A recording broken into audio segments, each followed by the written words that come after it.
Alhamdulillah, khususnya sidang jamaah yang dirahmati Allah Subhanahu wa taala.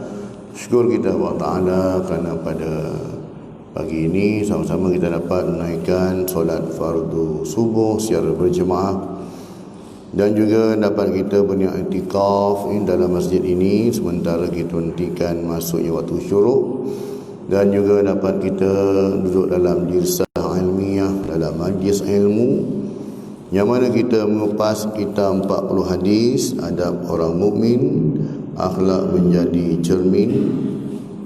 Yang mana pagi ini kita akan mengupas tajuk yang ke-16, iaitu berjimat cermat dan bersikap bersederhana.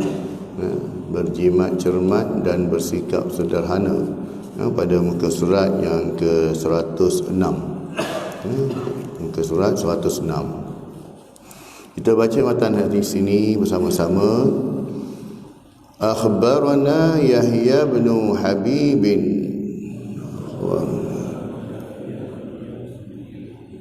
bin Ain qala haddatsana Hammadun qala haddatsana Atha bin Sa'ib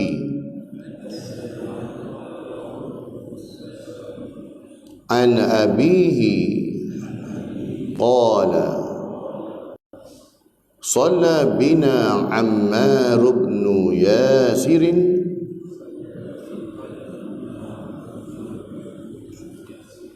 salatan fa awjaza fiha فقال له بعض القوم لقد خففت أو أوجزت الصلاة فقال أما على ذلك فقد دعوت فيها بدعوات سمعتهن من رسول الله صلى الله عليه وسلم فلما قام تبعه رجل من القوم هو أبي غير أنه كان عن نفسه فسأله عن الدعاء ثم جاء فأخبر به القوم اللهم بعلمك الغيب وقدرتك على الخلق أحيني ما علمت الحياة خيرا لي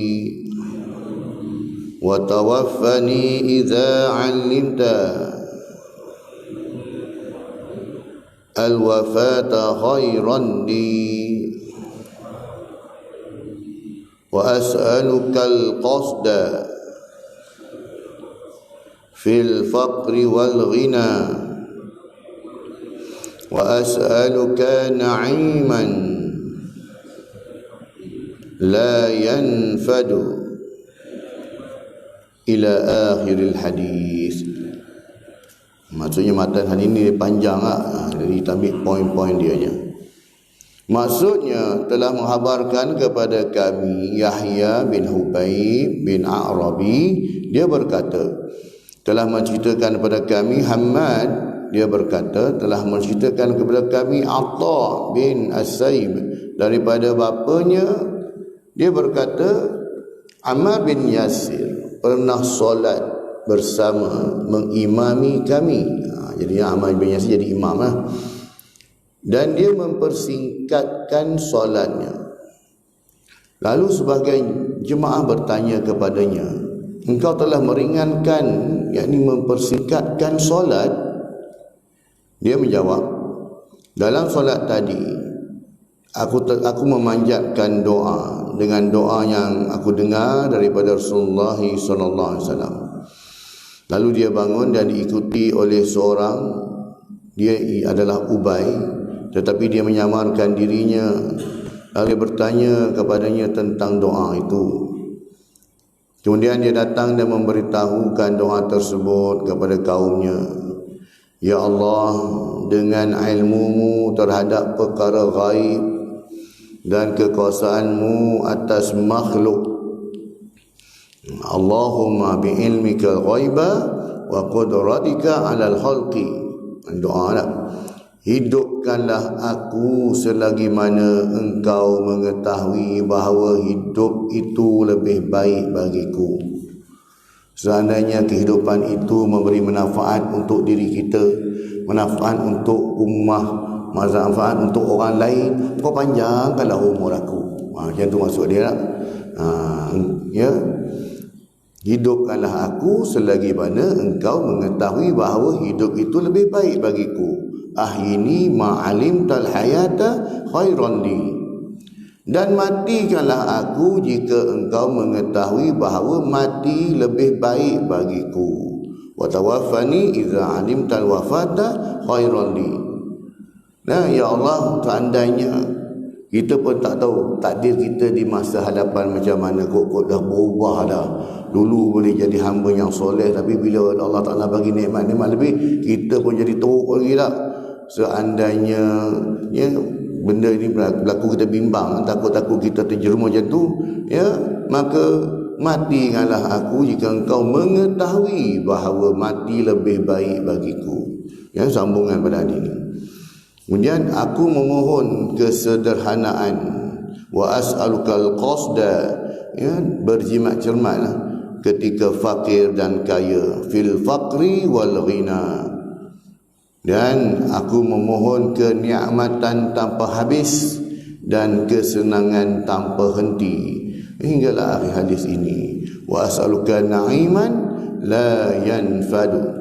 Ya, maksudnya kita minta ya kepada Allah Ta'ala supaya Allah Ta'ala kurniakan kepada kita kenikmatan, nikmat hidup ni. Apa maksud nikmat hidup? Kita buat ibadah rasa seronok, buat baik seronok, bersilaturahim pun rasa seronok, nikmat dah. Seronok kita dengan benda tu. Dan kesenangan tanpa henti. Allah Ta'ala mudahkan urusan kita. Apa saja kita berhajat, alhamdulillah dapat. Allah Ta'ala buka jalan bagi kita. Dan ini kita minta. Ya Allahumma inni as'aluka na'iman la yanfad. Hadis riwayat An-Nasa'i, hadis yang ke 1305. Hadis ini berstatus hadis sahih. Pengenalannya tentang tajuk ini, berjimat cermat ini, dan juga sikap bersederhana. Pengurusan keuangan secara berhemah dan membelanjakan harta adalah amanah Allah SWT. Antara yang akan ditanya kepada kita, empat soalan awal yang akan ditanya kepada kita di akhirat nanti ialah bagaimana kamu membelanjakan hartamu. Ia satu keperluan bertujuan mencapai kehidupan yang diberkati. Perspektif tentang yang tepat tentang harta adalah menjamin seseorang itu mencapai kebahagiaan di dunia dan akhirat. Allah SWT memberikan rezeki kepada hamba-Nya agar selalu digunakan untuk hal-hal yang bermanfaat, ya, dalam pandangan syariat. Ini nikmat harta yang Allah bagi ni tujuan gitu sebenarnya. Kembalikan balik untuk manfaat diri, keluarga dan juga ya masyarakat. Sebaliknya, Allah SWT melarang hamba-Nya menggunakan harta untuk sesuatu yang tak bermanfaat dan sia-sia. Oleh yang demikian, sebagai hamba-Nya, kita hendaklah menguruskan harta dan berbelanja secara berjimat cermat dan bersederhana. Maksudnya ialah kita ni akan diaudit. dan di akhirat esok kan akan diaudit mana kita belanjakan harta kita, dan belanjakan harta kita itu adakah dalam bab keperluan ke ataupun kehendak ke ataupun benda tu sia-sia je, akan diaudit nanti. Jadi berjimat cermat dan bersederhana dalam berbelanja ialah mempergunakan sesuatu dengan berhati-hati. Ini maksud berjimat cermat kan. Ya, berhati-hati kita membelanjakan sesuatu, penuh teliti dan bijaksana, termasuk wang, masa dan peluang. Bukan hanya dalam bab kita kena jimat ini dalam bab bentuk duit sahaja, tetapi juga menjimatkan masa tak buang masa maksudnya. Dan juga peluang. Peluang ini dia bukan datang selalu. Ya, ada peluang tak? Makanya kita ada peluang untuk melaksanakan ibadah ni, gunakanlah peluang yang ada ni. Kan? Ada peluang nak melaksanakan ibadah korban ini, laksanakanlah. Kan? Sebab tahun depan pun belum tentu. Ya. Jadi tentang pelaksanaan ibadah korban ini tuan-tuan tak? Ya, dia satu ibadah yang dituntut lah. Jadi kita ni, ya, bagaimana kita tahu kita layak tak layak ni, tengok lebihan duit kita. Kalau kita banyak boleh berbelanja kepada kehendak berbanding keperluan. Tak? Tukar aksesori kereta ke, handphone pun tukar selalu daripada iPhone 11 naik iPhone 14 lah. Tak? Boleh buat benda macam ni. Boleh renovate sana, renovate sini. Maksudnya dalam setahun tu kita tengok. Boleh shopping online, Shopee tak? Tiap-tiap hari mari JNT hantar, nama dia je naik. Kan? Dia lagi. Esok ada order lagi ya. Walaupun benda kecil-kecil uncit-uncit kan. Maksudnya boleh berbelanja macam tu. Maka kita fikir lah, kita ni layak tak? Kita kena buat korban. Ya. Dengan cara apa? Berjimat cermat lah, menabung. Nah, kalau 800 setengah tak? Takat kita belanja sebulan untuk kehendak kita 200 lebih. Takat 800 setengah setahun berjimat cermat, tak ada masalah. Ya. Ini tuan-tuan, ibadah yang dituntut ni. Jadi jangan kita kata biar orang tanya, kau dah buat korban tahun ni? Tak cukup ni, atau lepas tahun ni tak buat lah. Jangan tuan-tuan. Ya. Sebab kalau kita boleh berbelanja untuk kehendak kita pun kita tak ada masalah kan. Tak berkira kan. Maka dengan Allah pun janganlah kita berkira tak. Ya. Di tahun depan lah, ni kita tahun depan. Tahun ni dah lepas dah habis dah hari ni last. Dah. Hari ni dah maghrib sekarang dah masuk 14 Zulhijjah dah tak ada dah. Kira tahun depan. Jadi tahun depan lah. Maksudnya mulakan berjimat cermat tu, simpan duit sikit-sikit. Kan? Kita jangan kata-kata tak cukup lah, saya tak layak kan. Kalau kita boleh berbelanja untuk kehendak je tuan, kita kehendak tolak bil air, bil rumah, duit hutang bayar rumah, hutang kereta, tolak kedua-dua semua tolak.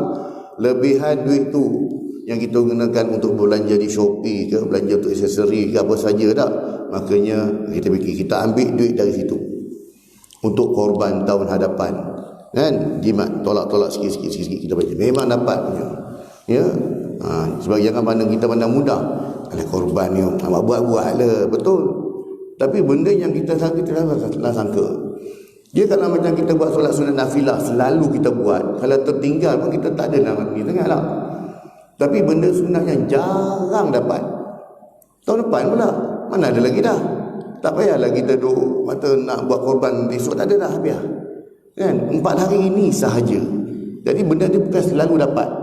Jadi benda yang selalu, yang jarang-jarang dapat, kita kena grab. Kena ambil lah peluang ni. Sebab jarang. Ya, puasa hari Arafah. Bukan tiap hari ada kan. Puasa sunat tiap minggu boleh buat dah. Isnin Khamis dah tak masalah. Tetapinya macam ya, sunat Arafah. Bukan tak pula sekali dapat. Kan? Tak puasa hari ni je. Alah, kat puasa dah minggu nak. Rugi kan tuan. Jadi kita kena dalam bijak dalam memilih ni. Benda-benda yang mahal. Kadang-kadang kita tak grab. Sunat je pun bukannya. Memang dia sunat tapi nilainya tak sama. Dia sunat. Sebab sunat yang jarang-jarang. Tak, kadang-kadang kan macam tu. Jadinya benda ni grab kan. Ibadah sunat yang nak dapat tahun depan pula. Tahun ni tak ada dah. Kan? Jadi kita ambil peluang tu. Maknanya bila sebut jimat cermat bukan hanya dalam bab wang, masa, tapi juga melibatkan masa dan juga peluang juga. Peluang nak melaksanakan ibadah bukan dia tiap-tiap hari dapat, setahun sekali je dapat. Amalan berjimat cermat merupakan sikap yang mulia dan seharusnya dipraktikkan sepenuhnya oleh masyarakat, apatah lagi dengan keadaan harga barangan yang semakin meningkat kesan daripada kenaikan harga bahan bakar di pasaran dunia dah. Bila satu barang dunia mengalami masalah ni, semua terkesan lah. Baik negara kecil, negara besar, semua kena lah. Sebab apa? Dia melibatkan pada globalisasi tak. Kemudiannya sikap boros. Jadi lawan pada jimat cermat ni boros. Ketika berbelanja haruslah ditangani dan dihindari agar tidak menyusahkan diri dan keluarga. Oleh itu langkah-langkah yang sewajarnya perlu diambil untuk menanamkan sikap berjimat cermat dan bersederhana dalam kalangan masyarakat. Bagaimana kita nak tahu kita ni boros ataupun tidak? Boros ini bila mana ketika kita nak membeli tu, kita rasa macam perlu sangat ni kena beli ni. Lalu dekat wall kita tengok Shopee ke mana, tengok rasa kena beli ni. Rasa kena beli ni. Nak pakai nanti ni. Rupa-rupanya bila kita dah beli, buka pun tidak. Letaklah tepi je. Anak beritahu, ya ni barang sampai ni. Dapat kau letak tepi dulu nanti lah tengok. Tak tengok, tak perasan pun. Tak. Buka-buka pun tengok kan. Jadi tengok macam tu je, dia tak pakai pun. Jadi kita boleh cek sendiri, kita ni boros ke tidak lah.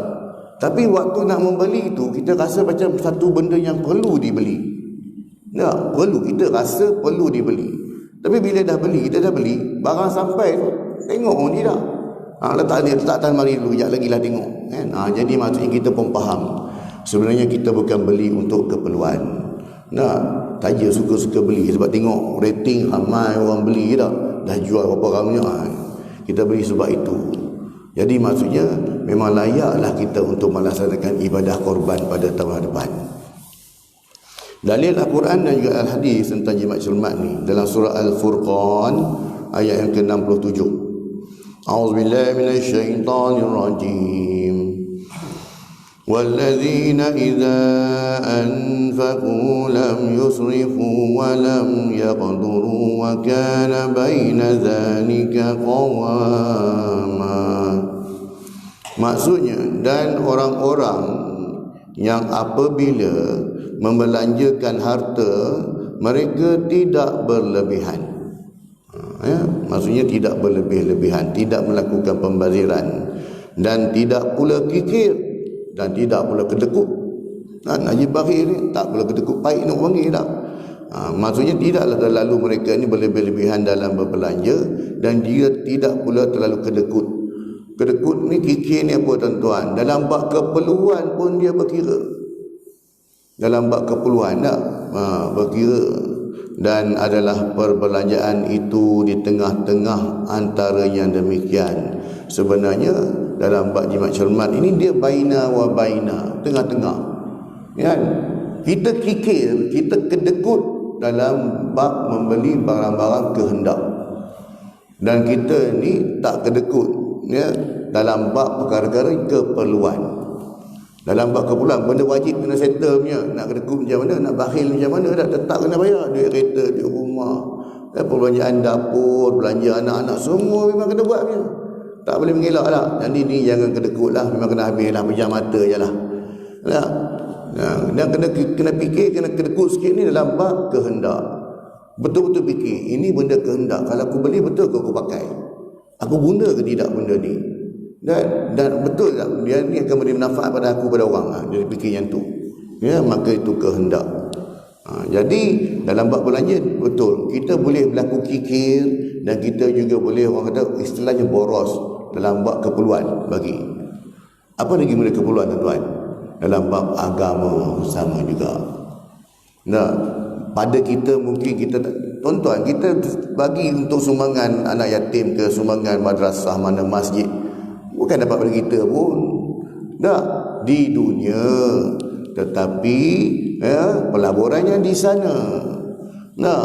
Kadang-kadang kita bantu sekolah anak yatim ke madrasah, masjid, mana-mana minta mengenai surah pun, kita pergi pun tidak. Kan? Tak pergi pun. Nah, online bayar lah.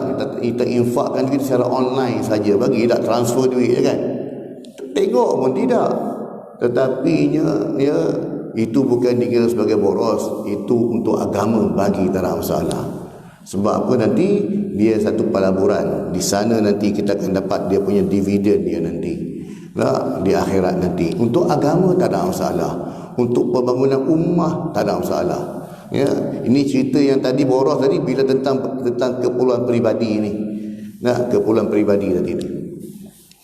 Sabda Nabi SAW daripada Abu Barzah Al-Aslami yang bermaksud tidak akan berganjak kedua kaki anak Adam pada hari kiamat di sisi Tuhannya sehingga akan ditanya tentang 5 perkara. Yang pertamanya tentang umurnya dalam apa dia gunakan. Nikmat umur yang Allah Ta'ala bagi ini, panjang atau pendek inilah, apa kau buat? Bukan dikira kadar panjang pendeknya umur, tapi bagaimana kita memanfaatkan umur.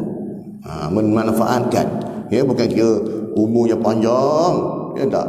Tapi walaupun umurnya tak panjang, tapi bagaimana kau memanfaatkan umur tersebut untuk agama, ya, untuk masyarakat. Kemudian dia ditanya lagi tentang masa mudanya dalam apa dia habiskan. Sebab masa muda ni peluang untuk buat ibadah ni tak ada masalah orang kata. Kalau pergi umrah tu setakat nak panjat gua Hira tak ada hal lah.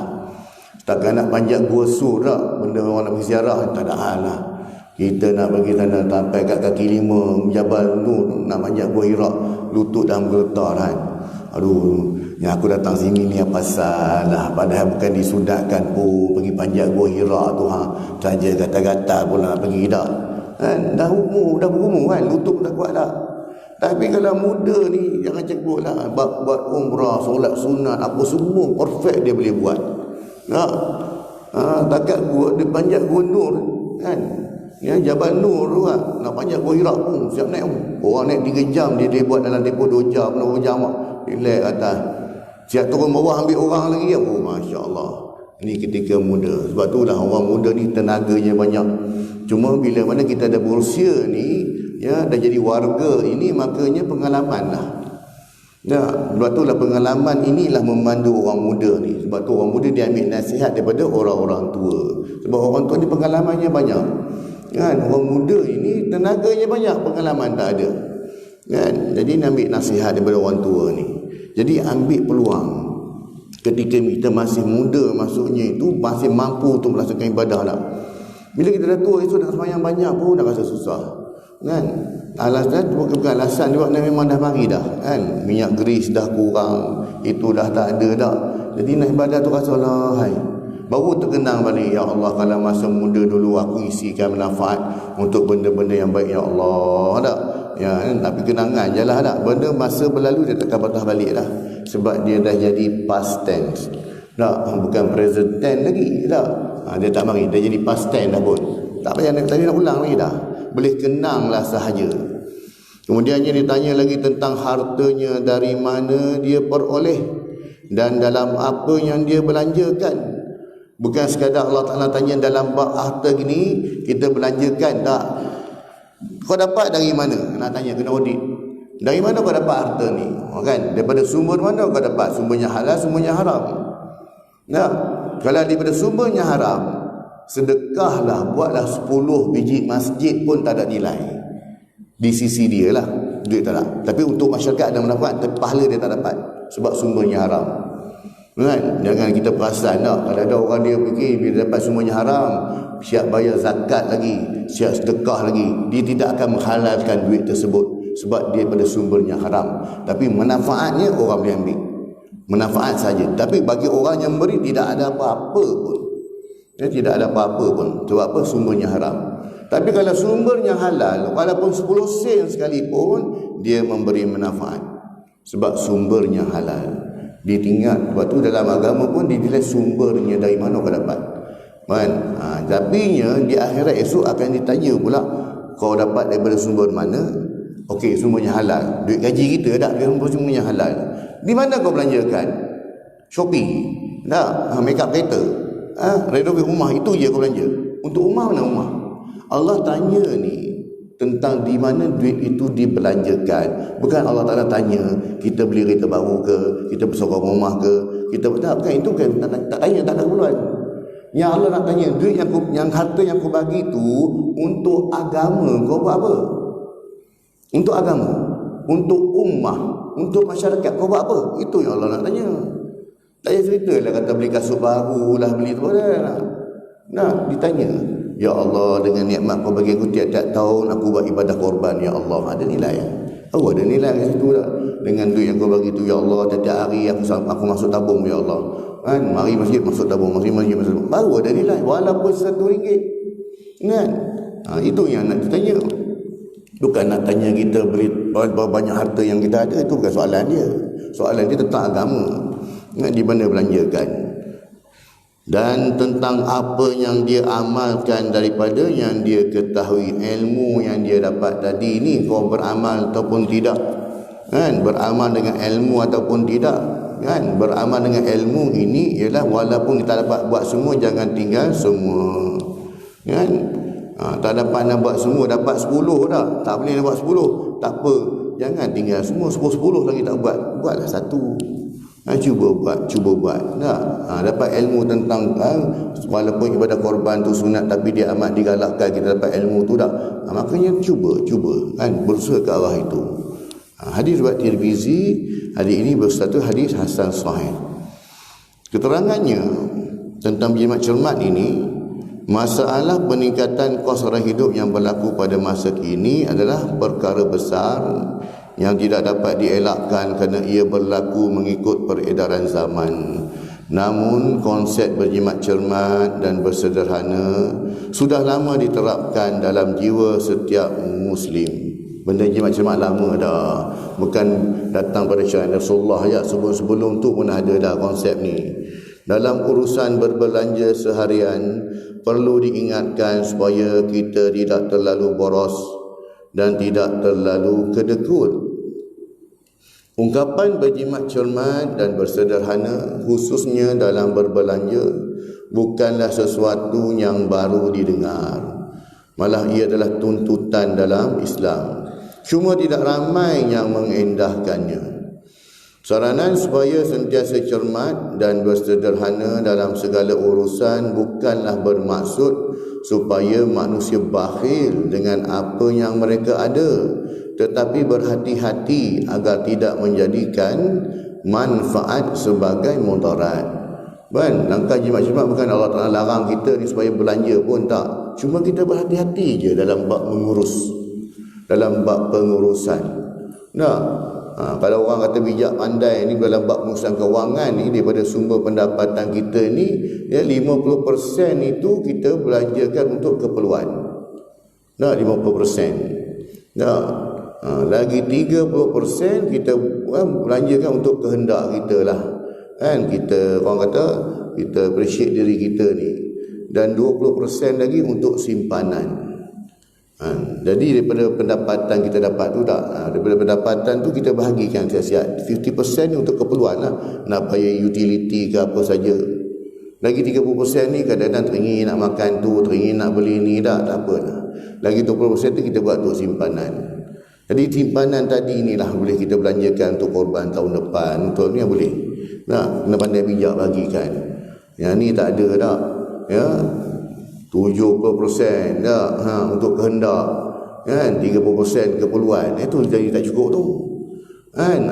Tu mari bila dah tengah bulan mari, kan, minta advance. Minta advance dulu, kan. Minta advance dulu, bulan depan sama juga, tak selesai masalah, kan. Sebab tu dia dalam bab kecukupan ini, ya, pertamanya dalam pepatah Melayu kata apa? Ukur baju di badan sendiri tak. Jangan tengok baju orang kan. Dia saiz besar, dia pakai baju saiz besar. Kita baju saiz S, pakai S lah tak. Yang SS jangan tengok kemampuan kita, kan. Jangan kita tengok orang boleh belanja, kita pun boleh belanja. Ini antara punca-punca yang kadang boleh menyebabkan rasuah ini lah. Sebab apa? Sebab dia tengok orang tu pakai kereta besar, rumah besar, dia pun teringin tapi dia tak mampu. Kalau ikut grade aku ni, tobatlah sampai mati dah tak dapat pakai kereta macam tu. Jadi apa cara yang mudah? Dengan cara beginilah, nafsunya itu, kan? Sedangkan ya, wa may yattaqillah yaj'al lahu makhraja wa yarzuqhu min haitsu la yahtasib wa may yatawakkal 'ala Allah fa huwa hasbuh. Kan? Orang yang bertakwa pada Allah ni, Allah Ta'ala, pertama Allah Ta'ala bagi dia jalan keluar, Allah Ta'ala cukupkan keperluan dia, Allah Ta'ala bagi rezeki tanpa disangka-sangka dah. Tapi sebab sifat takwa tu tak ada dalam diri, makanya itu yang kita tengok orang yang berlebihan, kita berasa nak juga macam tu. Itu masalah kita, kan? Pada kita ialah kekayaan itu bermaksudnya ialah kita kaya dari segi sudut keuangan. Itu pada kita tak. Sedangkan Allah Ta'ala tak menjaminkan kekayaan, ya. Allah Ta'ala menjamin pada kita ialah kecukupan, kan? Fahuwa hasbuh. Allah Ta'ala jamin pada kita ni kecukupan, bukan kekayaan. Sebab tu kekayaan ini bukan salah satu benda utama untuk mencapai kebahagiaan, kan? Ya. Yang bahagia itu dah cukup. Walaupun anak ramai pun, rumah tak besar mana, adalah tak besar mana, menyewa tak, tapi rezeki yang diberikan tu berkat. Dah cukup, Allah jamin cukup. Walaupun sedikit. Itu yang indahnya Islam lah dalam beragama ni. Bukan nilai banyak, tapi nilai yang dikira ialah kecukupan. Anak nak belajar dapat, sambung universiti dapat, semua dapat, kan? Yang paling seronok ialah kebahagiaan. Sebab pada kita kebahagiaan itu ialah keuangan. Bila duit banyak bahagia, bohong tak ada, tuan. Nah, lagi duit banyak, lagi banyak CCTV kena pasang. Pasang dulu pasang 1, 2 je lah. Bila banyak duit, rumah besar lagi banyak tu, kan? 4 penjuru sana, penjuru sini semua tu. Jadinya itulah. Mintalah pada Allah Ta'ala kecukupan. Ya Allah, kau cukupkan rezeki aku. Ya Allah, kau berkati rezeki aku. Kalau rezeki berkat, tak kisahlah, memang cukupnya. Nabi Yusuf alaihissalam ketika menjadi Menteri Kewangan Mesir, meminta raja dan rakyat berjimat cermat dengan bercucuk tanam dan menyimpannya selama 7 tahun sebagaimana keperluan untuk menghadapi musim kemarau, malapetaka dan kebuluran. Dan surah Yusuf yang mana seorang raja ni, ya, pada zaman Nabi Yusuf ini, dia bermimpi 7 ekor lembu gemuk dimakan oleh 7 ekor lembu kurus, kan? Dia mimpi. Jadi tanya pada menteri-menteri ni, siapa yang boleh mentadbir, boleh orang kata apa, boleh menghuraikan mimpi aku ni? Tak apa boleh, seorang pun tak boleh, kan? Tak reti nak takbir macam mana ni tak? Ni pakai mimpi tak? Ya, jadinya ketika itu, ya, ada kisah panjang lagi lah, ya, sahabat Nabi Yusuf, ya, rakan sepenjara Nabi Yusuf yang dibebaskan, dia ada 2 orang, kan? 2 orang ni, yang satu Nabi Yusuf cakap seorang lagi akan mati dihukum bunuh, satu lagi seorang akan dibebaskan. Yang dibebaskan ini, Nabi Yusuf dah pesan pada dia, sebab Nabi Yusuf masuk penjara tu bukan ada salah, tak buat salah pun, tapi sebab nak mengelakkan fitnah, nak jaga nama pembesar ni. Yang kisah dengan Zulaikha apa tu kan?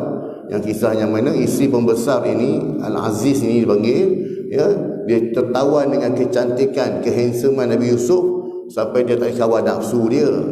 Jadinya bila tak ada kawal nafsu ni, dia panggil Nabi Yusuf. Nabi Yusuf ketika itu budak suruhan. Dalam rumah tu dia budak suruhan lah, tukang ambil air, tukang itu, tukang ni, tukang terang lah dalam rumah tersebut. Jadi bila dia tak tengok tiap hari tengok muka Nabi Yusuf, nafsu dia tak tahan lah. Dia panggil Nabi Yusuf masuk dalam bilik. Jadi bila hantar barang dalam bilik, ketika Nabi Yusuf nak keluar, dia nak tahan Nabi Yusuf. Nabi Yusuf lari. Bila Nabi Yusuf lari, dia tarik baju Nabi Yusuf, tarik koyak. Ketika koyak tu pula suami dia balik. Alamak, ya. Kalau kita tengok drama Indon bersambung, alamak, aduh, dia sambung lah pula, aduh, tengok-tengok nak climax, dia suruh dia sambung, kena tunggu pula esok, aduh, tension betul lah. Dah itu dulu, sekarang tak payah senang ya. Sekarang dah ada Netflix, ada apa semua boleh tengok siap. 30 episod boleh tengok, tak ada masalah ya. Ni dulu punya cerita lah. Jadinya Bila mana ni berlaku, suami dia balik, maka dia ni kan isteri membesar, dia boleh buat cerita lah. Nabi Yusuf budak suruhan, jadi apa nak heran?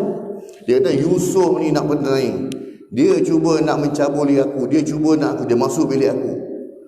Nabi Yusuf nak pertahankan macam mana? Aku ni budak suruhan, dia ni isteri pembesar, mustahil lah dia nak percaya cakap aku. Nabi Yusuf diam, nak kata apa lagi dah. Terima je lah, kalau nak kena apa pun terima je lah kan? Nak kena hukum, kena pukul tak. Sebab dia budak suruhan. Orang kata tak boleh buat apa pun. Dia menjawab pun dia kena, tak jawab pun dia kena, macam mentimun dengan durian. Makanya ya, dia itu tadi suami dia pun, oi budak ni kan tak dia percaya dah. Tapi ada pun seorang kawan pada Aziz ini, dia bagi tanya, beritahu dulu kita periksa siasat dulu. Tak, aku nak sebut tak. Tengok nanti dulu, forensik dulu. Kita tengok kalau baju Yusuf ini dia koyak daripada hadapan, maka Yusuf dah bersalah. Sebab apa? Bila dia menyerang wanita tersebut dari arah hadapan, sudah pasti wanita itu akan pertahankan diri dia, maka dia akan tarik baju dia dari depan. Maka Yusuf salah lah sebab berhadapan.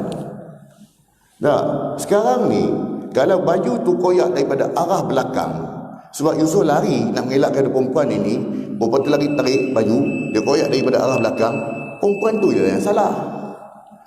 Tak, sebab Yusuf lari, dia pusing nak lari, dia tarik dari belakang. Jadi maksudnya Yusuf nak mengelak daripada dia, perempuan tu yang salah.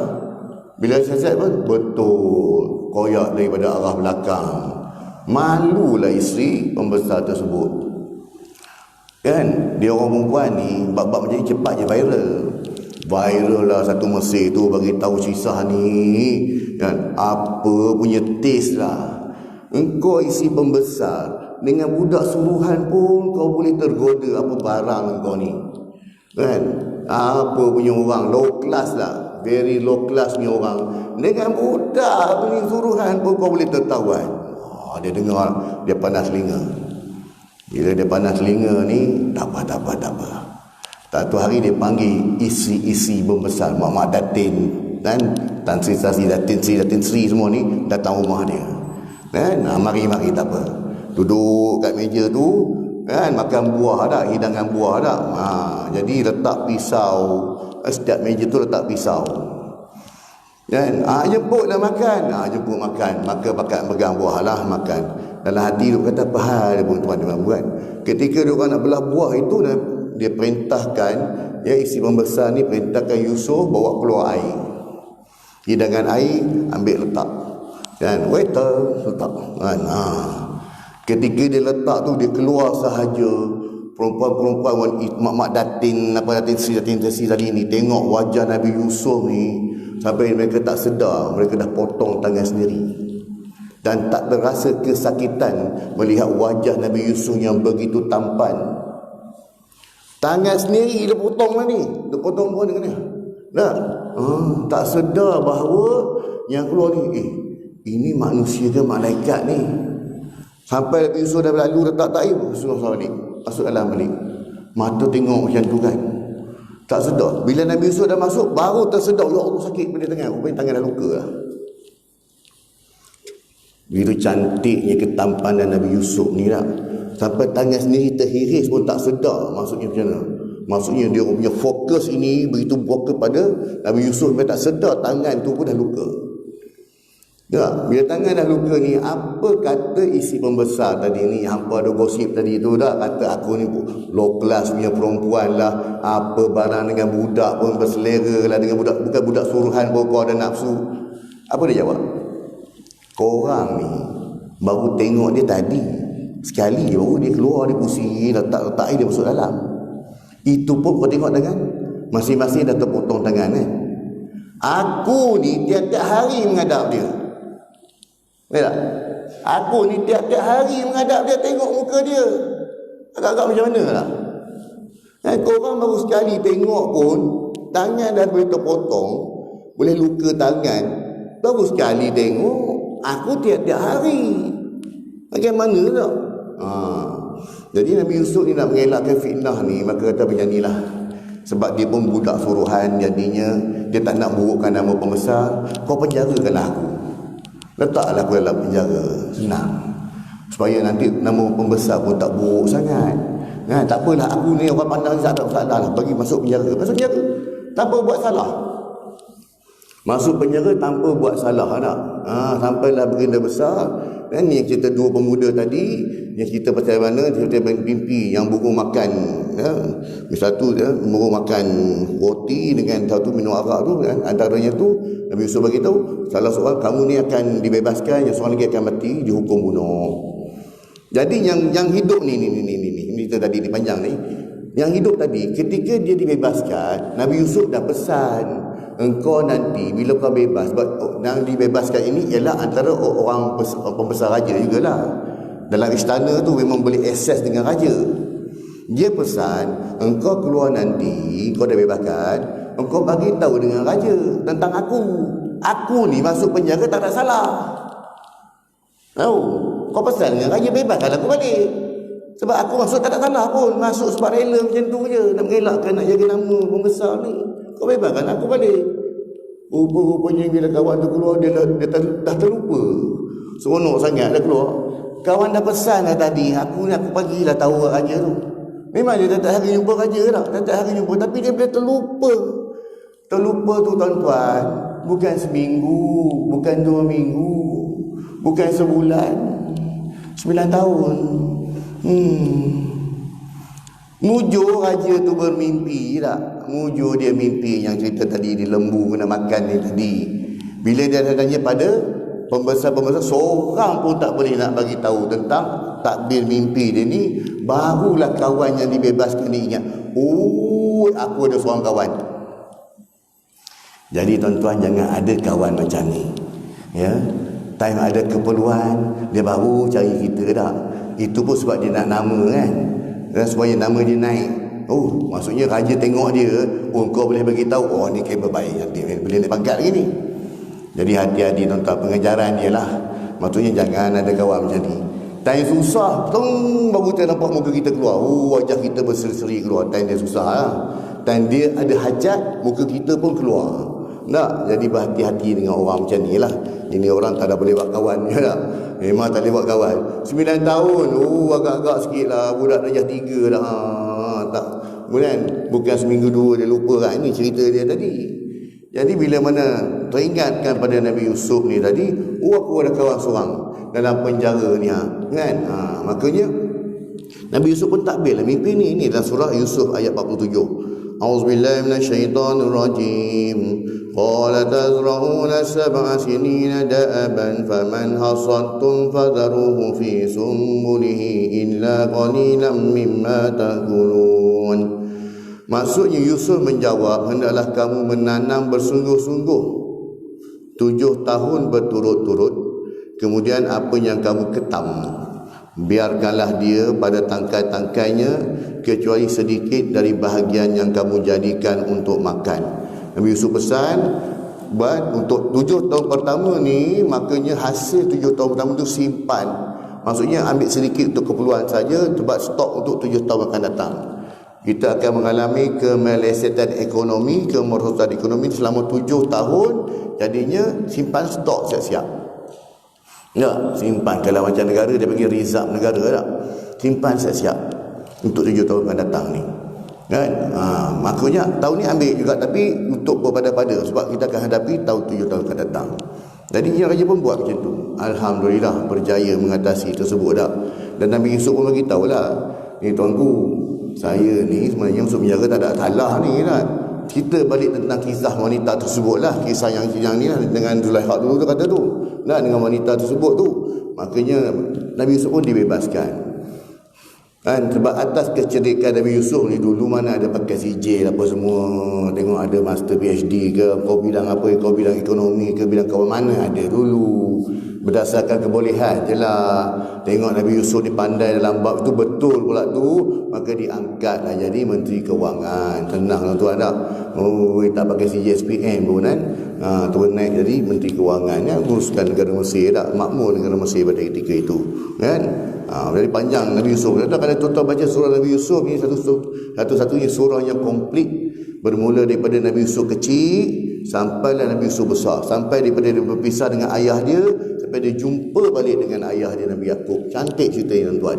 Ya, menarik cerita ni. Kemudiannya sifat boros dan mengikut nafsu serta tidak bersyukur terhadap kurniaan Allah SWT merupakan sifat yang dibenci Allah Ta'ala.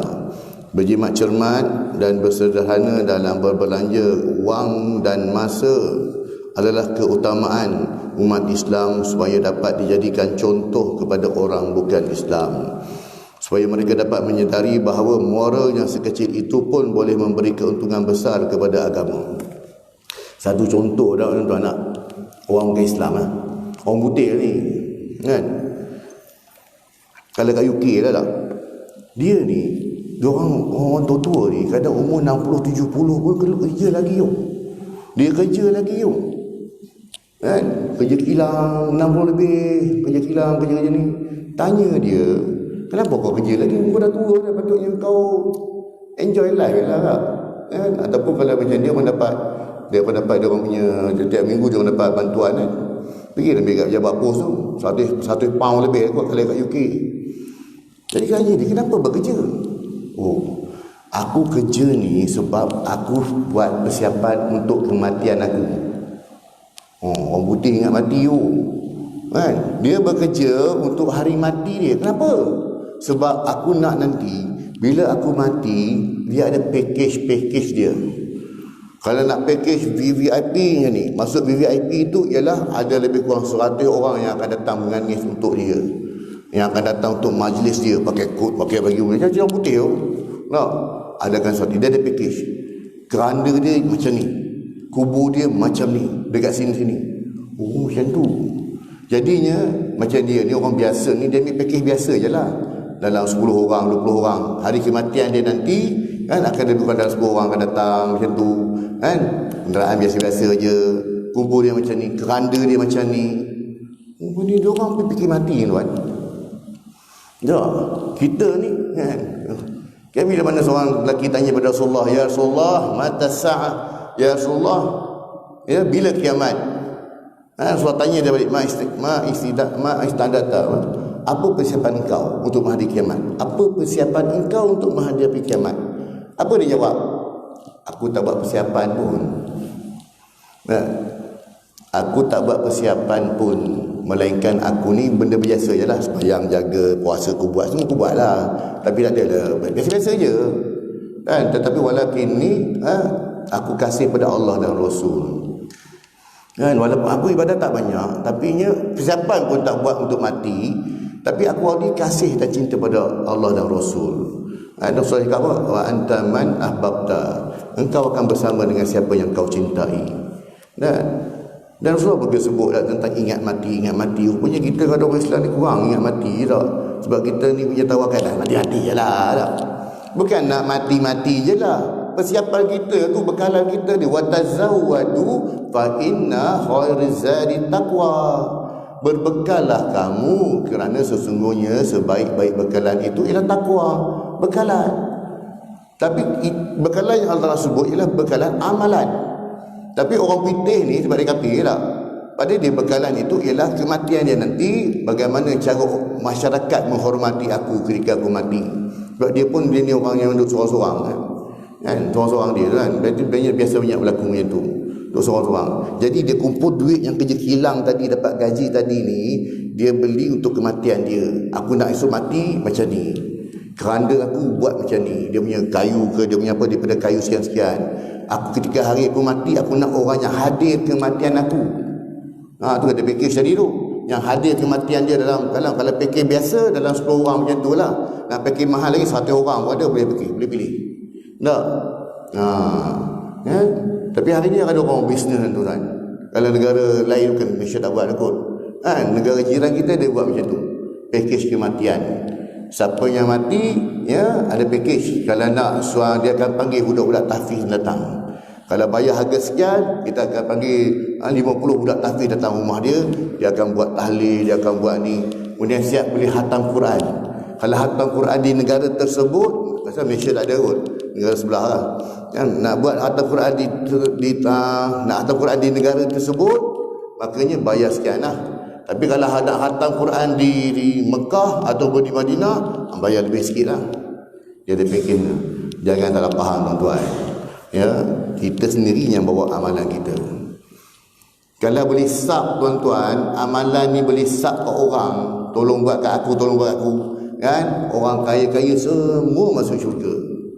Tapi kenapa Rasulullah sebut aku akan bersama dengan orang-orang miskin?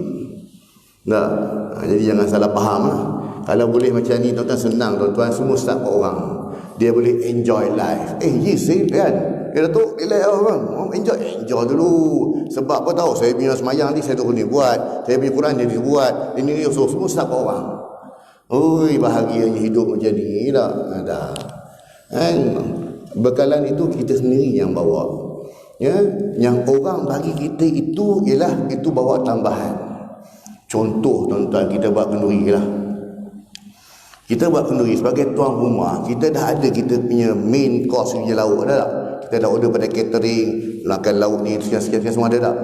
Yang saudara-saudara jiran-jiran yang bawa kuih semangkuk dah, bawa kek dalam tu dah. Itu benda bukan utama dah. Sebab benda utama tadi main course tadi tu kan. Itu tambahan. Alhamdulillah dah dapat, alhamdulillah. Yang bawa kuih popiah satu bekas, kemudian bawa kuih Sri Muka ke, bawa kuih koci tak? Itu tambahan. Jadi yang kita dapat ni contoh ya, bagi tahu tak, yang kita orang doakan kita ni tambahan. Doa anak-anak kita tu, seorang ayah tu yang mana kata buat dosa dapat mengurangkan dosa, bukan mengubah kedudukan. Jangan salah faham. Kalau ayah ni tu masuk neraka, anak-anak alhamdulillah soleh-soleh semua dah. Tapi hukuman yang ayah terima itu tetap kena terima. Kan? Ringan sikit adalah, api tu slow sikit lah. Nah, tapi tidaklah mengubah dia disebabkan doa anak soleh tadi ni terus lompat masuk syurga tak jadi. Sebab hukuman dia tetap kena dapat. Itu hak dia punya dosa, dia tetap kena hukum. Yang cuma doa anak-anak yang soleh tadi ni yang sampai tu sampai. Nah, ada kurang sikit lah. Jadi jangan salah faham. Nah, oh senang, aku anak-anak aku semua aku dah hantar tahfiz, semua semayang, aku enjoy tak? Nanti mati doa anak-anak aku tak ada. Dia tidak mengubah kedudukan. Kalau neraka lah tempat dia. Cuma ada ringan sikit tu boleh lah. Tak, bagi ringan sikit boleh lah. Tolong kan. Tapi dia tetap kena hukum dalam neraka tu lah. Ya. Kemudiannya, okey, pengajaran hadis. Pengajaran hadis. Yang pertamanya, setiap yang hidup akhirnya pasti akan mati jua satu hari nanti. Namun adakah umat Islam mengetahui bilakah waktu ajal akan menjemput mereka? Pada masa kini, sakit bukanlah punca utama untuk seseorang itu meninggal dunia. Ada orang yang sakit kronik dan hanya bergantung kepada mesin oksigen masih dapat hidup bertahun-tahun. Namun ada pula yang sihat walafiat tiba-tiba meninggal dunia dalam tidur. Ketahuilah bahawa hidup dan mati itu adalah rahsia Allah SWT yang tertutup rapat. Kita pun tak pelik hari ini tuan-tuan. Orang yang menjaga orang sakit, dia pula yang pergi dulu. Biasa dah dengar tak? Kan? Yang si sakit ini bertahun-tahun sakit. Kan? Orang yang menjaga orang sakit, dia pula yang pergi dulu tak? Biasa tu. Selagi hidup, berusahalah untuk menjaga kesihatan dan menguruskan kehidupan yang dipinjamkan Allah SWT bersungguh-sungguh. Kerana pastinya ajal akan menjemput di mana sahaja dan pada bila-bila masa. Fikirkanlah akan kematian yang bakal menjemput dan dosa yang menggunung kerana ia sudah cukup untuk membuatkan kita menjadi insaf. Kan? Fikirkan banyak dosa yang kita buat ni, kan? Maka kita akan menjadi insaf tak? Ini kerana syurga dan neraka itu benar. Semoga diberikan pengakhiran yang terbaik di syurga. Terdapat 7 amalan atau persiapan yang perlu kita lakukan sebelum ajal datang menjemput. Maksudnya kita telah membuat persiapan awal tanpa perlu kita menunggu masa yang sesuai. Bila-bila kita boleh buat.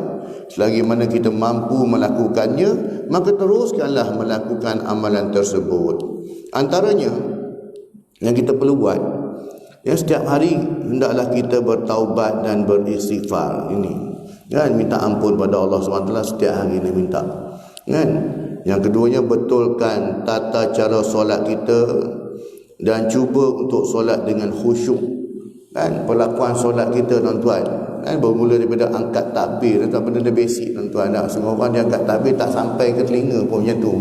Sini je tak, angkat sini je tak. Jadi kita check balik kan cara sujud kita, kedudukan tangan kita macam mana, kaki kita tak. Ya, ketika duduk antara dua sujud, kadang-kadang orang tak boleh nak dia lipat kaki macam ni, dia tak boleh nak buat macam ni, cuba buat macam ni kat tuan-tuan tak. Sebab kita cuba buat kesempurnaan solat. Kemudian yang seterusnya, ia selesaikan semua hutang piutang. Ya, hutang piutang maksudnya kalau yang besar-besar tu tak apalah, kita ikut jadual lah. Pinjaman perumahan, kenderaan tu ikut jadual lah. Cuma hutang piutang dengan kawan-kawan, dengan saudara mara tak. Ini yang penting. Ya, jadi pinjam 500 ni tak. Bayar sebulan RM10. Kalau bayar lah, kalau ingat. Kan? Ni kena hati-hati lah. Kan? Sebab benda hutang piutang ni bukan benda main-main yang akan menghalang kita esok ni nak naik amalan, naik ke kan, amalan kita tertangguh. Sebab inilah ni kan, nak masuk syurga ni, benda-benda yang hutang yang kita anggap remeh. Alah pinjam RM50, RM1, RM1 tahun 1980-an, besar tak besar? Nah, gaji pensyarah pun masa tu pun berapa je. Itu gaji pensyarah universiti pun berapa je masa tu tak? Berapa ratus je. Kan? Tapi sembang tahun 2023. Engkau RM100 pun kau nak berkira. Bukan pasal berkira, ini cerita 80-an ni cerita ni. Kan? Yang syok pula tu kalau pinjam di luar negara waktu belajar. Pinjam $100 ya, di luar negara masa belajar dululah, student. Balik Malaysia dia bayar dengan RM100. Cerdik tak cerdik orang macam ni? Kan? Kau pinjam dengan aku $100. Balik Malaysia bayar RM100. Sama je, kita ikut currency negara tersebut lah. Sebab hutang tuan-tuan, sebab apa? Hutang kita dengan manusia Allah Ta'ala cukup berkira. Engkau main macam ni, Allah akan tarik kau lain. Kan? Dengan manusia, dengan Allah SWT kita bertaubat, insya-Allah selesai. Ni cerita hutang dengan manusia ni, jangan kita pernah anggap remeh. Alah engkau dah, jangan kita nak mengelak macam tu. Pinjam $100 bayar RM100. Ya, Allah akan tarik balik bagi cukup, kadang lebih lagi pada orang yang berhutang tadi, yang pada mengelak tadi tu. Sebab tu dengan manusia jangan main tuan. Ya, hutang sama manusia jangan kita pernah anggap remeh. Sebab bila Allah tarik, Allah Ta'ala tak tarik $100 ya. Kos rawatan saja entah RM20,000, RM30,000, RM40,000 nanti kan dia tarik ke situ. Kadang-kadang Allah Ta'ala uji kot lain pula, kehilangan harta, kehilangan dengan sebab itu asbab. Ya. Yang seterusnya, banyakkan bersedekah, berinfak dan beramal jariah.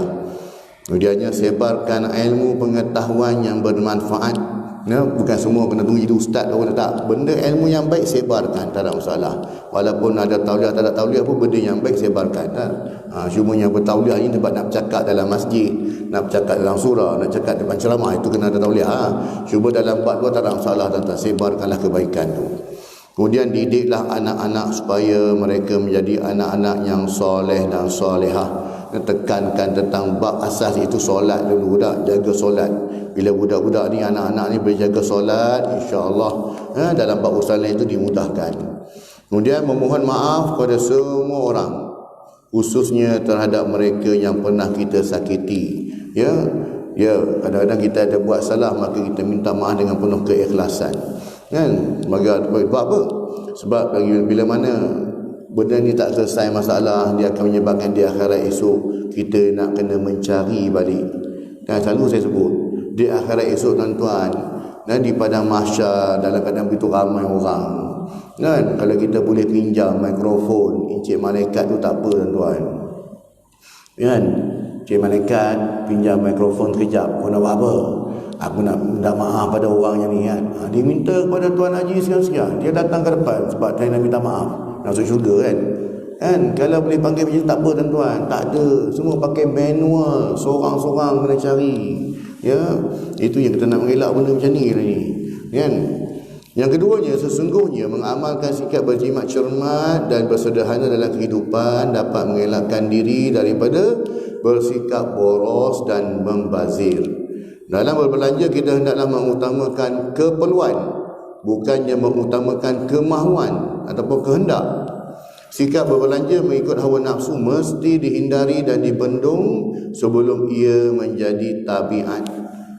Jadinya bila biasa boros ini, bila mana dia banyak duit dah, makanya dia tak heran dengan benda-benda ni. Jadi sikap boros ini, sikap boros berbelanja boleh mengundang masalah seperti menanggung hutang dan sebagainya. Dulu sebab mungkin gaji banyak, tak ada masalah dia boros. Tapi bila mana dan dengan faktor kewangan apa semua, makanya nak juga berbelanja, nak juga enjoy, nak juga memenuhi keperluan kehendak ni, maka sanggup berhutang. Kan? Beli handphone pun boleh bayar bulan-bulan, nak hutang bayar kan. Sebab apa nak tengokkan, tunjukkan kemewahan ni. Ya. Benda-benda yang kehendak lah. Sebagai umat Islam, kita sepatutnya mengamalkan sikap berjimat cermat serta bersederhana dalam apa-apa juga yang kita belanjakan. Kerana dengan amalan tersebut dapat mendisiplinkan kita menuju ke arah sifat qanaah. Apa maksud qanaah ni? Iaitu berasa cukup dan menerima dengan rela apa sahaja yang telah ditentukan oleh Allah Subhanahu Wa Taala. Tuan-tuan, antara doa yang baik kita baca doa Nabi Musa AS. Nabi Musa bertanya, apa yang saya baca kan? Rabbi inni lima anzalta ilayya min khairin faqir. Ya, Rabbi inni lima anzalta ilayya min khairin faqir. Tuan-tuan, surah An-Nur iaitu dalam surah Al-Qasas kan, surah Al-Qasas ni ayat 24. Selalu kita amal doa ni. Nabi Musa AS ketika baginda dalam keadaan susah, terhimpit sangat, dah tak ada apa dah, baginda serah bulat-bulat pada Allah. Rabbi inni lima anzalta ilayya min khairil faqir. Ya Allah, aku ni hamba-Mu yang fakir. Engkau bagi apa pun aku sebat. Apa pun aku sebat dalam salah. Sebagai hamba yang fakir. Orang susah, orang fakir ni, orang pakai baju second hand ke, orang bagi baju terpakai, orang dia ambil je. Sebab dia tahu aku memang tak ada yang ambil je. Jadinya kita ni sebagai hamba Allah yang fakir. Betul Al-Quran Allah Ta'ala sebut nahnu aghniya wa antum fuqara. Kalau kita baca ayat, kita hayati ayat, tuan-tuan boleh menalih mata kita. Allah Ta'ala kata, orang belagak sangat lah. Nahnu aghniya, kamilah yang terkaya, dan kaum semua ni fuqara, fakir. Fakir ni lagi teruk pada miskin. Kalau miskin ni dapat juga kais pagi makan pagi, kais petang makan petang. Tapi yang fakir ni kais pagi belum tentu makan pagi. Ya, nak makan hari ni pun tak tahu lagi. Tak, fakir punya hal. Jadi kita ni hamba Allah yang fakir. Apa saja yang Allah Ta'ala bagi, sebat sajalah, ambil sajalah. Ibarat seorang bayi, anak yang kecil tak, mak dia suap. Apa yang mak dia suap, itulah yang dia makan. Kalau minum kopi, kopilah dia minum. Kan? Kalau bagi makan buah, makan lemak lah dia makan. Budak kecil pun dia tahu. Semua dia sebab lah. Itulah kita dengan Allah Subhanahu Wa Taala. Jangan nak selektif, nak memilih. Ya Allah, aku minta macam ni, dapat macam ni. Jangan banyak komplain tuan-tuan ya, reda. Banyak komplain Allah tarik balik. Rasulullah SAW sendiri mengamalkan sifat qanaah dan bersifat sederhana. Dalam sirah ada menceritakan bahawa Rasulullah SAW sendiri hidup dalam keadaan yang amat sederhana. Walaupun bukit dan gunung ganang yang ada di sekitarnya pernah ditawarkan agar dijadikan emas dan perak, akan tetapi Rasulullah SAW menolaknya dan tetap memilih cara hidup yang sederhana. Bukan sekadar Rasulullah di offer boleh tukar gunung ganang jadi emas, tetapi juga kepada isteri-isteri Rasulullah. Kan? Ketika mana isteri Rasulullah ni, mereka dituntut minta dia belanja lebih, apa semua lebih dah. Allah Ta'ala bagi pilihan. Kalau kau nak, aku boleh bagi gunung emas. Gunung emas ya, bukan bukit bukannya segenggam emas. Gunung emas, Allah Ta'ala boleh tukar, kau ambil. Ambil, terang salah. Seorang-seorang nak minta ambil, Allah Ta'ala bagi. Tetapi dengan syarat orang tak boleh jadi lagi isi Rasulullah. Dengan syarat boleh orang tukarkan gunung emas, ambil seorang satu, ambil tak apa. Dengan syarat tak boleh lagi jadi isteri Rasulullah. Tak boleh kan? Tapi adakah isteri Rasulullah memilih gunung emas? Seorang pun tak pilih kan? Dan seorang pun tak pilih. Semua nak bertemu Rasulullah. Padahal Rasulullah tu rumah besar mana je. Orang kata rumah Rasulullah tu kalau pergi goyang tiang pun tumbang. Rumah Rasulullah kan. tapi semuanya tak nak pilih gunung emas. Semua nak dengan Rasulullah. Sebab insan ini kan, insan Rasulullah ni penuh barakah ni kan. Ya Allah kan. Bayangkan si Rasulullah kan, yang tidur bersama dengan Rasulullah, bersama Rasulullah, Allahu Akbar. Amalan mereka semua dah, itulah si Rasulullah kan. Mereka tak pilih gunung emas, tetap bersama dengan Rasulullah. Antara cara dan langkah untuk berjimat cermat dan bersederhana yang paling asas ialah dengan melakukan amalan menabung. Saya sebut tadilah 20% daripada pendapatan kita gunakanlah untuk menabung. Ya, itu anggaran tuan-tuan. Ada orang 10%, ada orang tak apa, yang penting ada simpanan. Amalan ini boleh dikategorikan sebagai langkah berjimat cermat yang paling efisien kerana pepatah mengatakan bahawa sikit-sikit lama-lama jadi bukit. Walaupun kita menabung hanya beberapa ringgit sahaja daripada perbelanjaan harian, namun lama kelamaan ia akan terkumpul dengan banyak akhirnya. Menabung juga penting agar kita boleh menggunakan wang tersebut ketika waktu kecemasan, kerana pepatah juga ada mengatakan bahawa malang tidak berbau. Namun demikian, amalan berjimat cermat dan bersikap sederhana ini semakin terhakis dalam masyarakat kini, terutamanya golongan muda. Golongan muda ni dia tak menelai. Bila mana ada gaji lebih sikit, kredit kad, bank pun telefon, encik sekian-sekian, oh ya, kami daripada sekian nak menawarkan kad kredit pada encik. Berapa bagi? Kita bagi 10,000 lah, 10,000 dulu lah bagi tak. Ambil je encik, tak apa. Encik ambil ni nanti dapat payung. Payung punya hal je pun. Ambil dulu sign, tak apa, nanti nak batal-batal lah, tak apa. Nanti dapat payung, dapat beg dulu dah, ambil. Dah terbelanja pula. Tengok pula ada TV skeping tu. TV skeping harga 3-4 ribu punya kan, yang besar dah. Macam best ni dah. Beli dah, tak sedar bulan-bulan kena bayar kan. Langkah berjimat cermat dan sederhana adalah penting bagi seorang individu supaya tidak diisytihar sebagai muflis. Bila dah muflis ni apa bondo pun tak boleh, nak keluar negara pun tak boleh. Setiap orang perlu berhemat ketika berbelanja, terutamanya ketika waktu berlakunya kegawatan ekonomi, agar dapat menikmati kehidupan yang lebih sejahtera. Kesimpulannya tuan-tuan, yang pertama, Islam menggalakkan sifat berjimat cermat dan bersederhana dalam perbelanjaan dan pengurusan kehidupan. Menyederhanakan perbelanjaan bermaksud berbelanja minimum setakat yang dapat mengawal atau menahan kehendak nafsu dan tidak pula memudaratkan atau menghalang kelangsungan hidup. Keduanya, sebagai umat Islam dan rakyat sebuah negara, kita perlu sedar dan sentiasa bersiap sedia dari segi jasmani dan rohani untuk melalui masa gawat dan kesempitan, serta sanggup merubah sikap untuk berjimat cermat dan berhemat dalam perbelanjaan setiap masa. Sikap berjimat cermat dan bersederhana harus diterapkan dalam setiap urusan hidup, termasuklah dalam urusan perbelanjaan seharian. Yang ketiganya, oleh itu, jika kita mahu ekonomi diri kita, keluarga dan masyarakat stabil dan terjamin, maka kita hendaklah mengamalkan langkah berjimat cermat dan bersederhana. Lakukan perbelanjaan secara bijak, sederhana dan berperancangan. Ada perancangan seperti mengutamakan barang-barang yang benar-benar diperlukan, mengamalkan tabiat menyimpan wang, yakni menabung, dan tidak mengamalkan gaya hidup mewah dan boros. Itu tuan-tuan tentang tajuk yang ke-16 tentang berjimat cermat dan sikap sederhana.